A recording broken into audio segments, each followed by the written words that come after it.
Bismillah, Assalamualaikum warahmatullahi wabarakatuh. Alhamdulillah, wassalatu wassalamu ala rasulillah wa ala alihi wa sahbihi wa mawalah, amma ba'd. Di sini saya akan membahas ucapan dari Ustadz Faris Baswedan berikut ini dalam nukilan tentang ucapan Imam Ahmad. Mari kita lihat. Dan kebolehannya untuk bertabaruk. Dan perlu untuk diketahui, Al-Imam Ahmad bin Hanbal, ya, sebagaimana yang diceritakan dan dijelaskan oleh anak beliau, Oke. Abdullah, di dalam kitabnya Al-Ilal wa Ma'rifatur Rijal. Al-Ilal wa Ma'rifatur Rijal itu kitab karya anak Imam Ahmad bin Hanbal yang bernama Ya, Abdullah, ya. anak kedua. Beliau berkata, sa'altuhu 'anil rajul, ya, saya bertanya kepada ayah saya mengenai seseorang yang masuk mimbar Nabi sallallahu alaihi wasallam wa yatabarraku bimasihi wa yugabbiluhu wa yaf'alu bil gabr.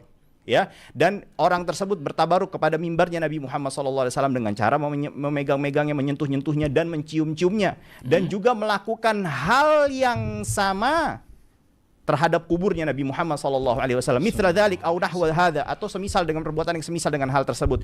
Lalu beliau mengatakan, ingat, perhatikan dengan baik-baik pertanyaannya, yuridu bidzalika taqarruba ilallah, ya, sebagai bentuk taqarrub, pendekatan diri kepada Allah Subhanahu wa taala jalla wa az. Faqala, Imam Ahmad menjawab, la ba'sa bidzalik. Ini jawaban Al-Imamu Ahmad bin Hanbal, imamu ahli sunnah. Lalu kalau kita mengatakan, Beliau bilang, boleh ya Imam Ahmad, riwayatnya barusan ya. Saya singkat aja supaya teman-teman nggak habis makan banyak waktunya. Dan saya akan menyinggung juga riwayat yang disebut Gus Ajir di sini. Teman-teman bisa lihat ya, yang Sayyidina Abdullah bin Umar memerintahkan tabaruk dengan wadi. Wadi ini lembah. Ya. Dan menyebut ucapannya Ibnu Abdul Bar. Nih, saya akan sebutkan semua. Perhatikan baik-baik.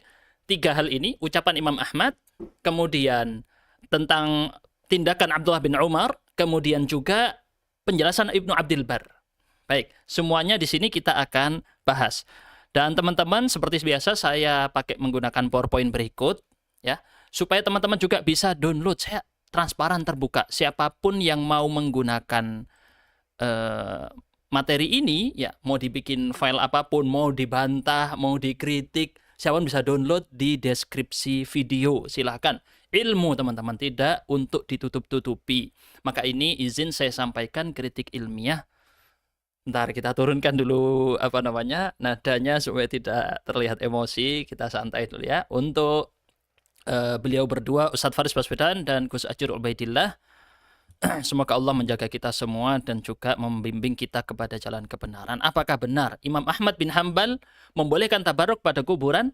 Dan apakah Ibnu Umar radhiyallahu anhuma menganjurkan yang tadi lebih khusus, ya, itu ya, yang lembah-lembah? Kalau Ibnu Umar melakukannya di lokasi-lokasi tempat Nabi, itu memang riwayatnya benar, ya. Riwayatnya benar. Tapi yang kita singgung, bagaimana sebenarnya Ibnu Umar dalam bersikap kepada kuburan Nabi. Ini spesifik loh ya. Mohon Gus Ajir jangan nanti kemudian antum menyampaikan bantahan, ya, atau balasan atau jawaban. Ibnu Umar loh begini. Iya betul, Ibnu Umar memang menelusuri, istilahnya napak tilas, tempat-tempat dulu Nabi singgah. Betul itu, kita tidak pungkiri. Tetapi lihat bagaimana Abdullah bin Umar bersikap kepada kuburan Nabi SAW. Kita lihat di sini.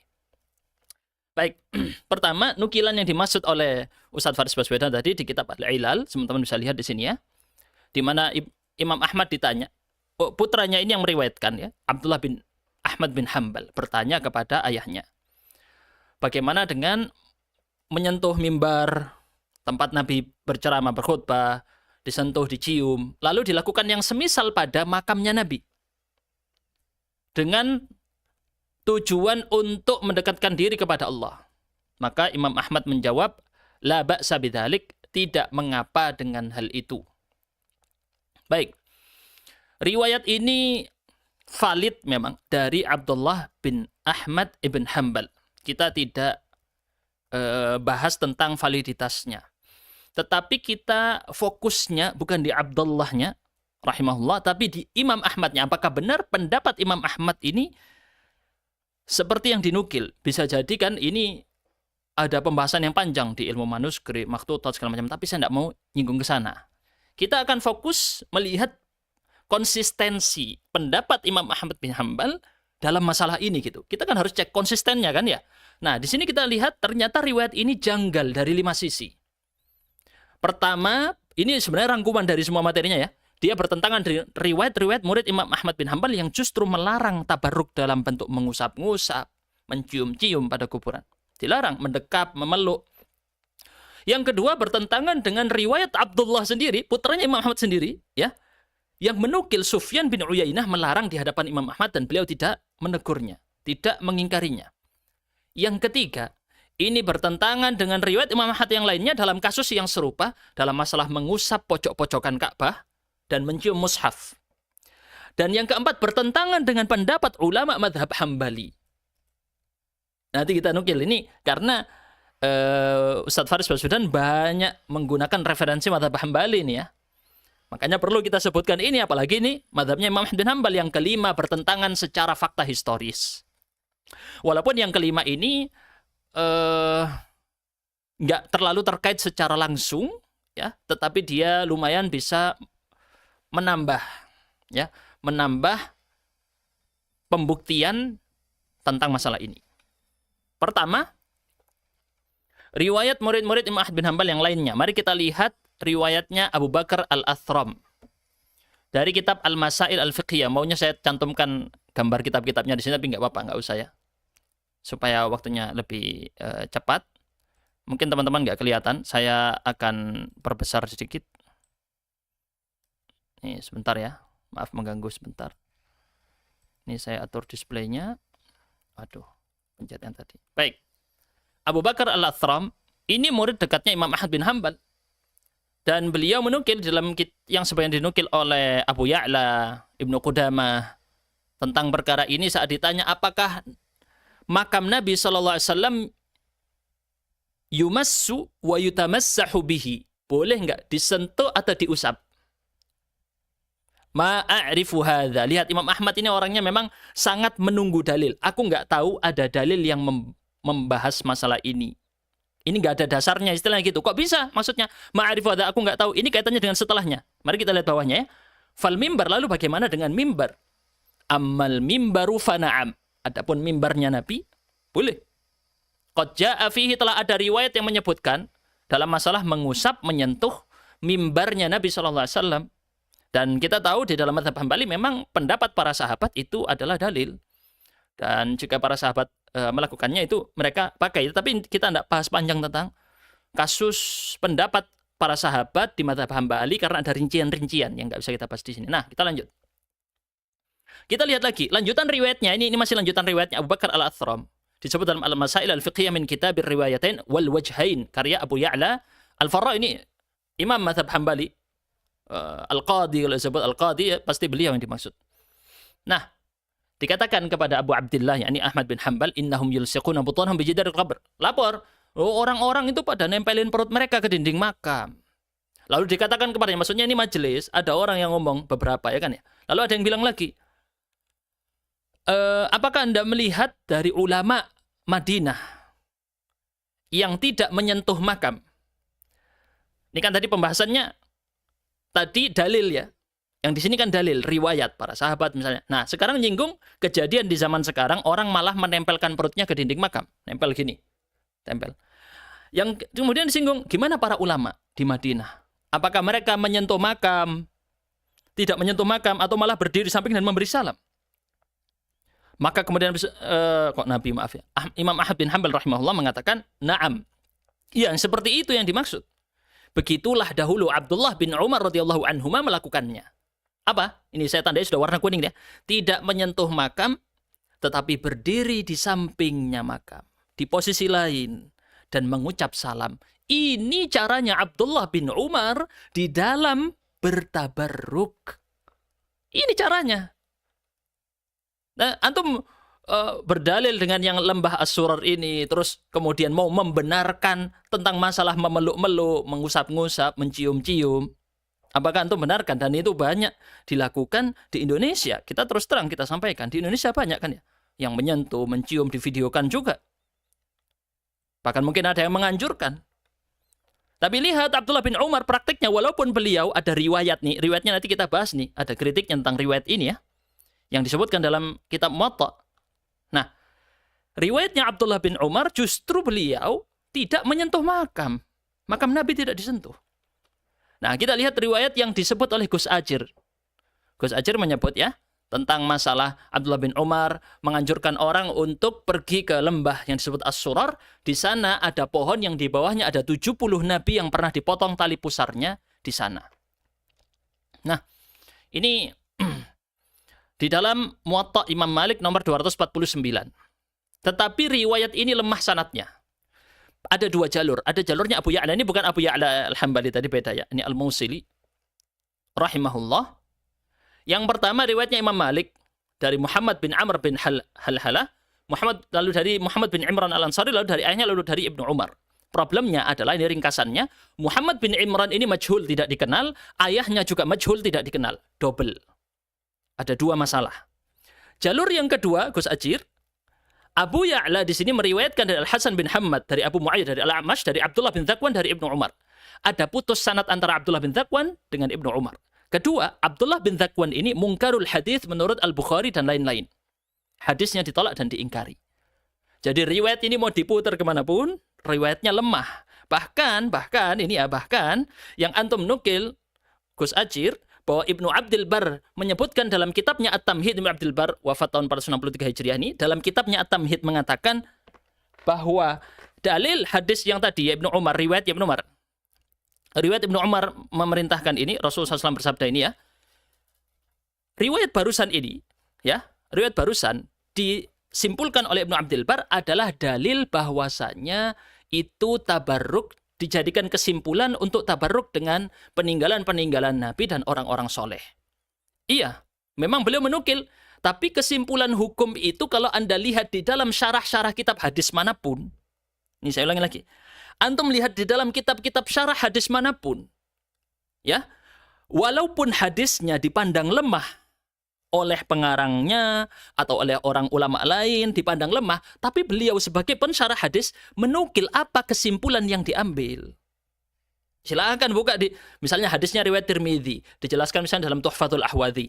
Tuhfatul Ahwadhi syarahnya. Nah, walaupun hadisnya ini dipandang lemah, ya, lemah, bahkan oleh Tirmidzi sendiri disebut lemah misalnya, tetapi si pensyarah hadis akan menyebutkan kesimpulan dari dalil hadis ini adalah titik.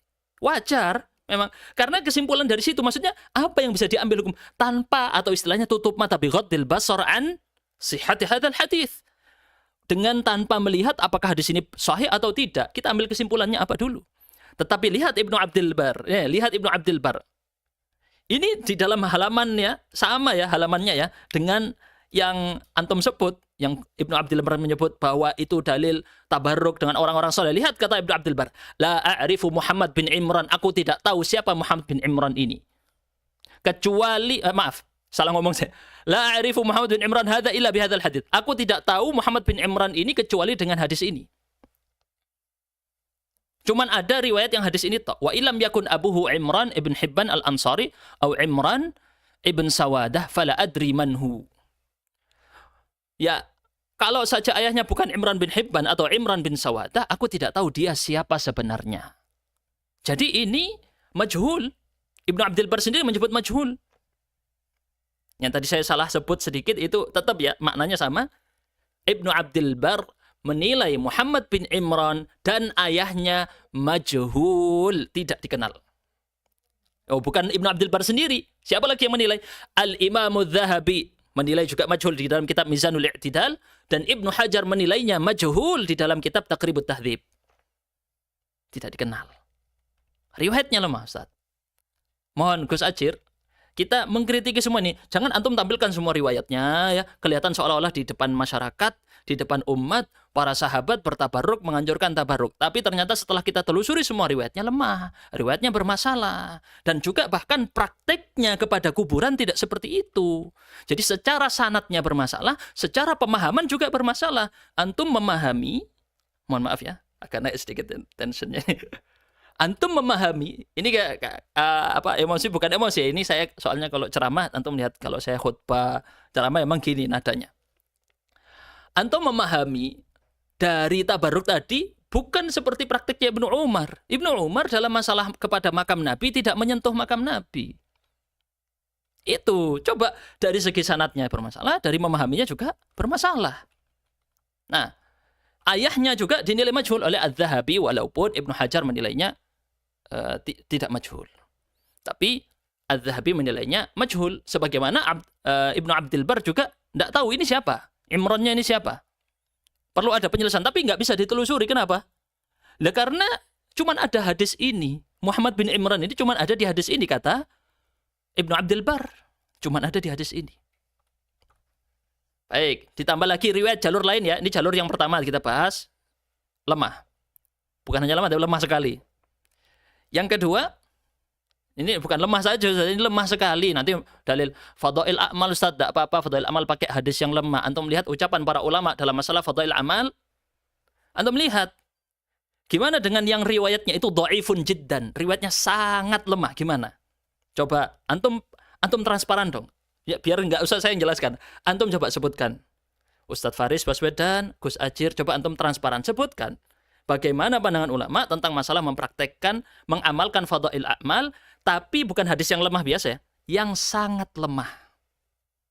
Hadis yang sangat lemah. Jalur yang kedua kita lihat. Abu Ya'la meriwayatkan. Nah ini ya, sampai Abdullah bin Dzakwan dari Ibnu Umar radhiyallahu anhuma. Kata Abu Hatim mengatakan apa? Dia meriwayatkan dari Ibnu Umar tapi tidak pernah bertemu dengan Ibnu Umar. Emang Ibnu Umar wafat tahun 73. Saat itu Ibnu Dzakwan masih umur 13 tahun. Ini secara historisnya ya. Jadi terputus sanadnya antara Abdullah bin Dzakwan dengan Ibnu Umar. Ditambah lagi Abdullah bin Dzakwan ini mungkarul hadits kata Al-Bukhari dalam kitab At-Tarikh As-Shaghir. Al-Uqaili juga menilainya termasuk periwayat lemah. Ali Al-Madini menilainya laisa bisyai'. Tidak dianggap, tidak bernilai. Ya ini kata-kata menjelaskan bahwa dia adalah periwayat yang lemah. Jadi dua masalah nih ya. Sama juga. Mau disebut lemah biasa nggak bisa ini. Mau disebut lemah biasa, bukan lemah biasa ini. Sangat lemah. Riwayat ini sangat lemah. Baik, itu untuk kritikan buat Gus Ajir. Asal singgung. Makanya kemarin saya pas bahas riwayat-riwayat para sahabat yang antum nukil Gus Ajir. Dari yang Malik Ad-Dar, kemudian juga Aisyah radhiyallahu anha, kemudian Fatimah radhiyallahu anha, kemudian juga Abu Ayyub Al-Ansari. Semuanya kan bermasalah. Semuanya riwayat-riwayat yang lemah. Bahkan ada yang lemah. Bahkan beberapa itu lemah sekali, sangat lemah. Ditambah yang ini pelengkapnya, riwayatnya Abdullah bin Umar, juga yang antum nukil, riwayat yang sangat lemah. Kemudian, kembali lagi ke Ustadz Faris Baswedan. Mohon maaf ya, kalau kata-kata saya mungkin agak terlalu tinggi. Ini retorika saja Ustadz ya. Gus Ajar juga. Kadang yang seperti ini membuat orang jadinya kayak nggak suka kan. Saya berusaha untuk menyampaikan dengan kalem, tapi kadang yang bikin saya lancar ngomong gitu. Kalau yang kayak sebelumnya kan saya kalau ngomongnya agak lambat nanti malah nggak nyaman yang mendengarkan. Baik, riwayat yang kedua dari Saleh bin Ahmad bin Hanbal. Ini putra sulungnya Imam Ahmad. Lebih tua dari Abdullah tadi. Apa riwayatnya beliau? Lihat, Saleh berkata mengenai orang yang masuki Madinah, la yamas al-haid. Maaf, ini bukan Saleh ini ya, salah ketik ini. Ini ya, dari ayahnya, bukan Saleh ya, ini salah ketik ini. Nanti kita cek lagi ya.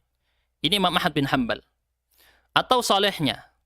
Tapi seharusnya dari ayahnya, ini salah ya, salah ketik. La yamassal haid.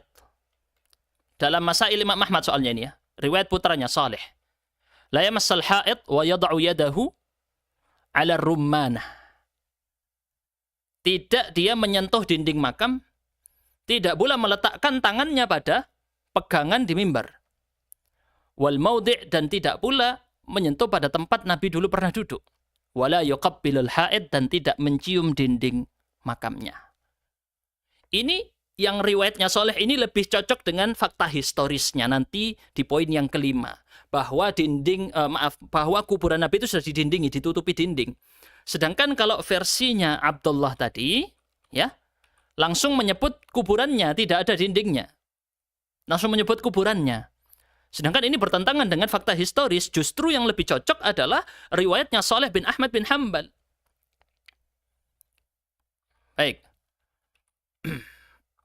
Kemudian riwayat Abdullah bin Ahmad bin Hanbal. Bentar, saya agak khawatir ada salah ya untuk yang tadi. Tapi kemungkinan ini ucapannya Imam Ahmad bin Hanbal bukan ucapan Saleh. Ini ada salah penerjemahan ya di sini ya. Ada salah penerjemahan. Baik. Kesimpulannya. Tapi boleh dikoreksi yang ini ya, tentang riwayatnya Saleh bin Ahmad bin Hanbal. Riwayat Abdullah bin Ahmad bin Hanbal bertentangan dengan dua riwayat. Abu Bakar al-Athram murid dekat beliau dan Saleh putra sulung beliau. Bertentangan maknanya. Yang kedua, praktek yang sebenarnya dalam masalah kuburan, Imam Ahmad menyuruh seperti Ibnu Umar, tidak menyentuh makam. Tidak menyentuh makam Nabi. Perintahnya yang benar dari Imam Ahmad bin Hanbal. Lalu kemudian Ibnu Umar riwayatnya tadi riwayat yang lemah dalam menyuruh tabarruk dengan lembah As-Surar. Ya kalau dikatakan tabarruk itu kan kesimpulan hukumnya. Kesimpulan hukumnya. Baik, semoga jelas tentang kesimpulan ini. Kita lanjut karena waktu kita sangat terbatas. Poin yang kedua untuk Ustaz Faris Baswedan lagi, Abdullah bin Ahmad bin Hanbal menukil riwayat yang melarang. Mari kita lihat dalam Ar-Rad ala al-Ikhna'i. Halaman 416. Abdullah putra Imam Ahmad meriwayatkan dari ayahnya bahwa ayahnya mendengar dari Sufyan ibn Uyainah melarang hal tersebut dan Imam Ahmad tidak membantahnya. Abdullah mengatakan, ayahku berkata, sami'tu Aba Zaidin. Aku mendengar Abu Zaid, Hammad ibn Dalil, berkata kepada Sufyan ibn Uyainah, kana ahadun yatamassahu bil qabr.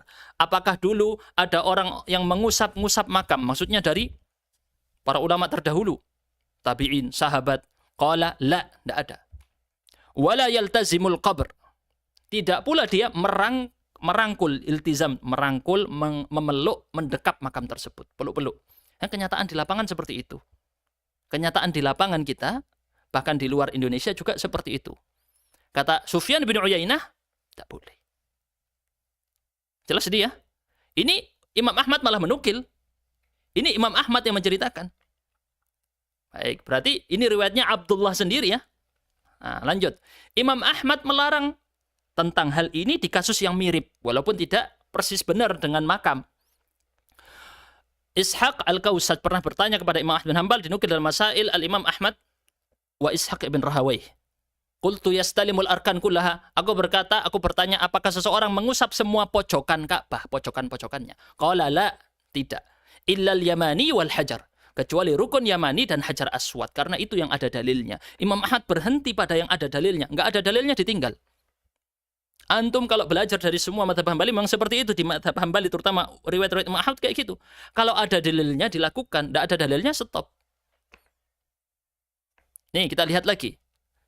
Tidak ada dalil yang menunjukkan tentang masalah mencium mushaf. Dinukil oleh Ibnu Taimiyah rahimahullah dalam Mukhtasar Al-Fatawa Al-Misriyah. Imam Ahmad ditanya tentang mencium mushaf. Beliau menjawab, ma sami'tu fihi syai'an. Aku tidak pernah mendengar satu riwayat apapun tentang itu. Mencium mushaf. Tidak ada.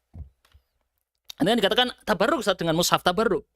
Tabarruk dengan pojokan Ka'bah. Ka'bah sudah jelas. Ada keberkahan di sana. Sangat jelas. Mushaf ada keberkahan. Jelas. Tetapi jika tidak ada dalilnya dalam mengalap berkah, mencari berkah tadi. Kalau tidak ada dalilnya, stop. Itu yang diajarkan Imam Ahmad bin Hanbal, Ustaz Faris. Baik. Yang keempat, kita lihat pendapat para ulama madhab Hambali. Ibnu Qudamah, sudah jelas. Imamul madhab ini sudah. Di zamannya beliau yang mu'tamad. Ibnu Qudamah dan juga Majduddin Abdul Barakat Abdus Salam, kakeknya Syekhul Islam Ahmad bin Abdul Halim bin Abdul Salam bin Taimiyah. Ibnu Qudamah rahimahullah apa?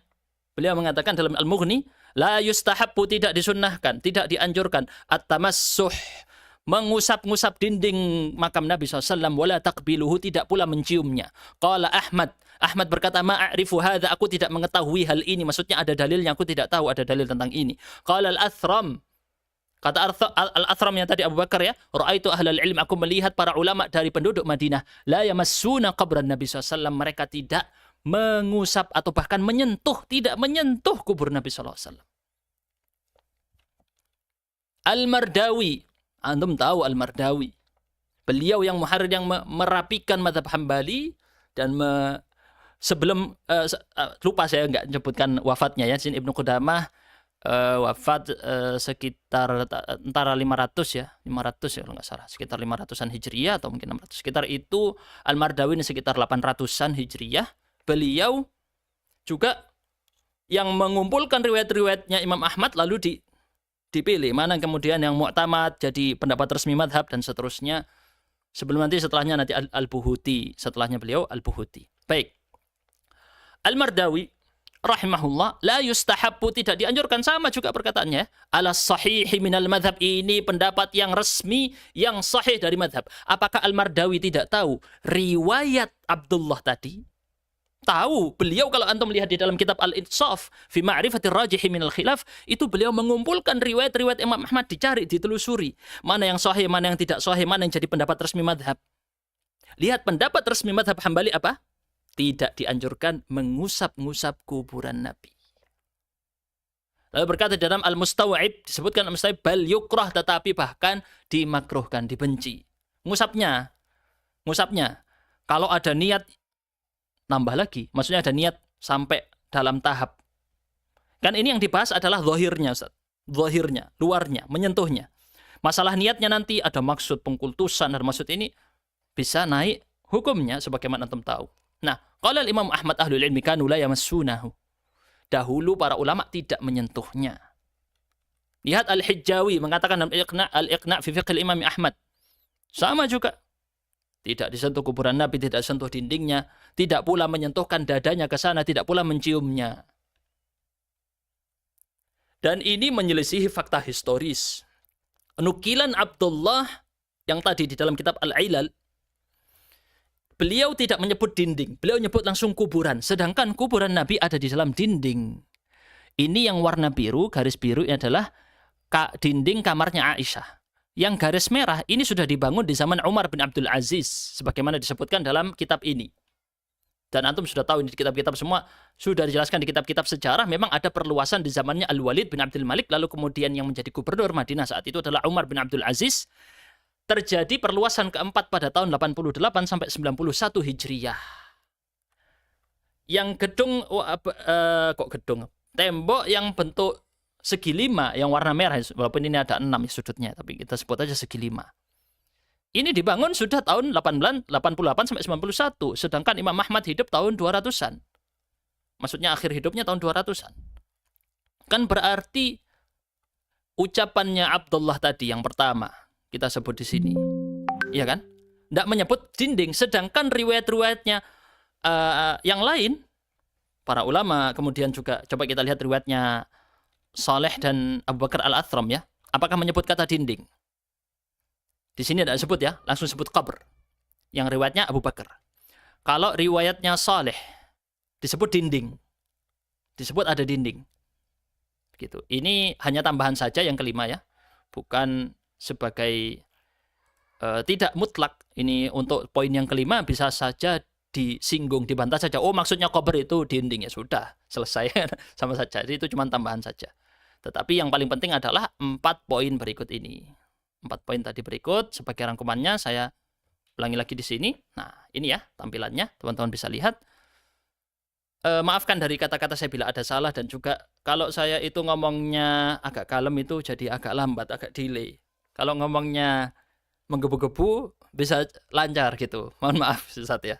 Saya tidak bermaksud emosi atau segala macam. Semoga Allah menjaga kita semua, membimbing kita semuanya, saya, Ustadz Faris, dan juga Gus Ajir, kepada yang Allah ridhai dan Allah cintai. Kita akhiri dengan kafaratul majlis. Subhanakallahumma bihamdika asyhadu an la ilaha illa anta astaghfiruka wa atubu ilaik. Wassalamualaikum warahmatullahi wabarakatuh.